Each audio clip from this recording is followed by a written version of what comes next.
We're going to have to reject the holy middle, in other words. And we'll see in our next story how polarization is actually helping us do this.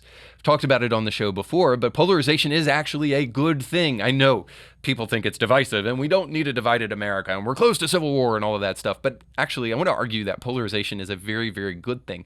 And we can see it through the lens of what just took place with Ron DeSantis and Gavin Newsom, because they both agreed to debate each other.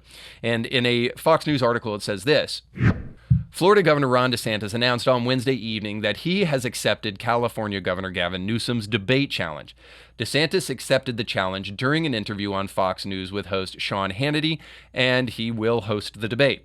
Now, already Newsom is trying to back out like the coward he is, which I assume he is probably going to do and never will follow through with his initial, challenge to Ron DeSantis. And he said this in Politico. California Governor Gavin Newsom's camp on Saturday blasted Florida Governor Ron DeSantis' rules for a long-touted debate, arguing that they are an attempt to hide his weakness as a candidate. And Newsom said this: "What a joke.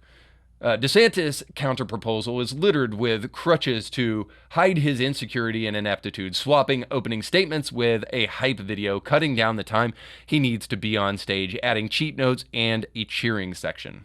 Now, if you're a critical reader, an independent thinker, if you will, I hope you can see through some of the pandering and attacks that Gavin Newsom is throwing at Ron DeSantis.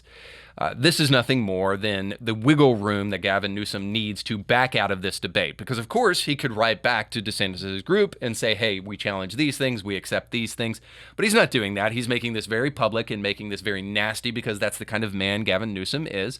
When he's not at the French Laundry, he's doing the best that he can to emotionally attack individuals that are better than he is. So that's what Gavin Newsom does, because he's a very small man.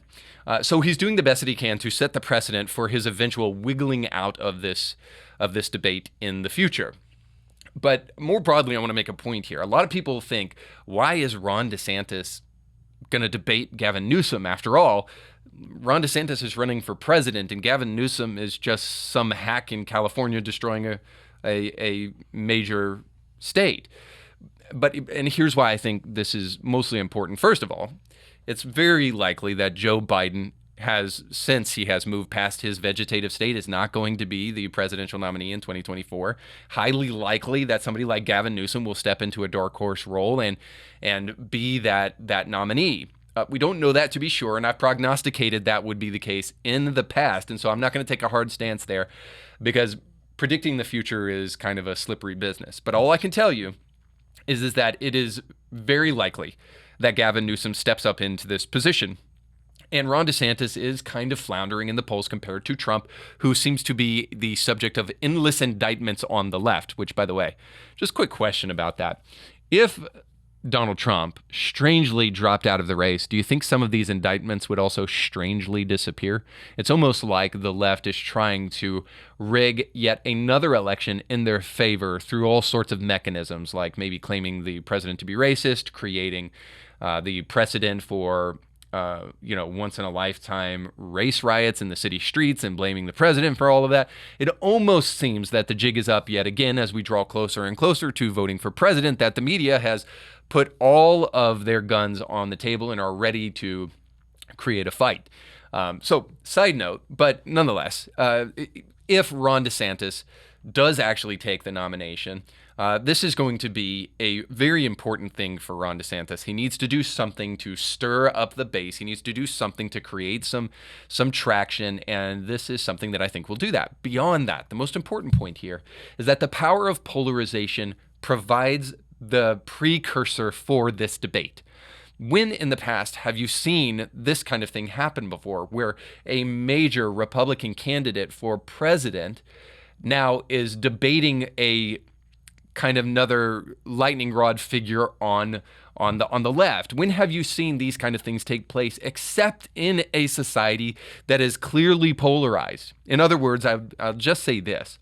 that the free discussion of ideas and open debate is a healthy thing for any society.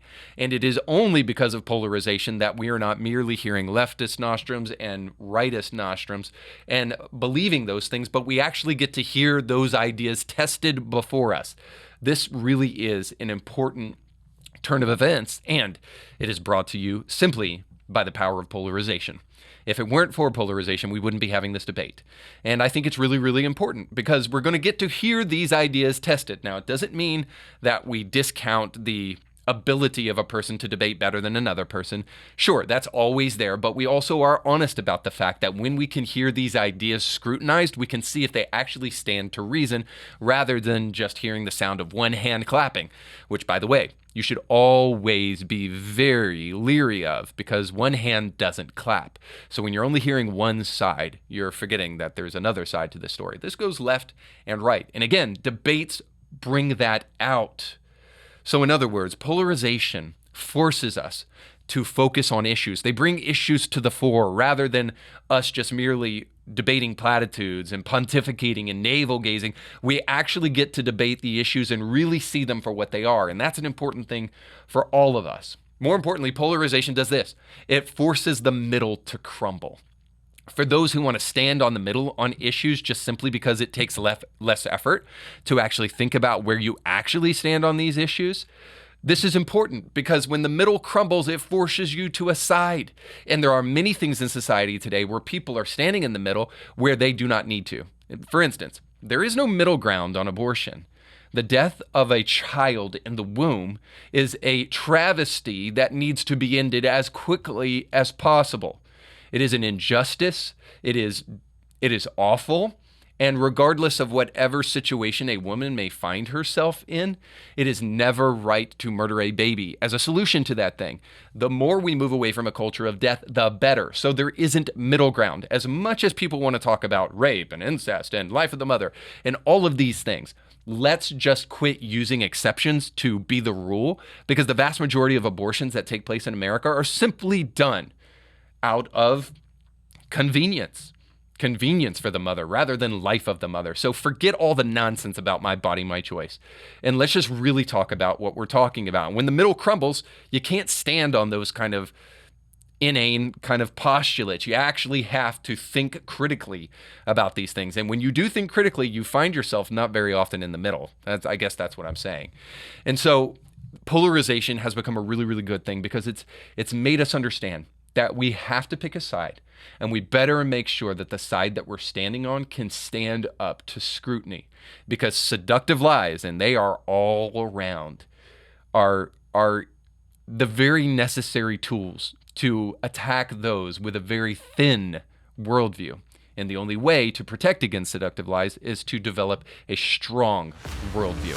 So you just got done watching a small excerpt of a much larger episode. You can find the link to that full episode down below in the description of this video. So you definitely want to check that out, because if you like that clip, you'll like the much larger episode. And while you're at it, don't forget to like, share, and subscribe, and click that little bell to be notified when great new episodes of Indie Thinker come your way. Thanks for watching.